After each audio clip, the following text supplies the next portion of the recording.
তারকেশ্বরে vote পরবর্তী হিংসা, BJP Mondal সভাপতিকে বেধড়ক মারধর।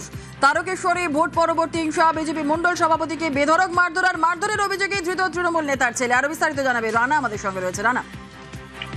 হ্যাঁ, ভোট পরবর্তী হিংসা উত্তপ্ত হয়ে উঠলো হুগলির তারকেশ্বর তালপুর এলাকা। যেটা জানা যাচ্ছে যে বিজেপির 3 নম্বর মন্ডল সভাপতি সাহেব মাঝিকে গতকাল রাত্রে মারধর করে।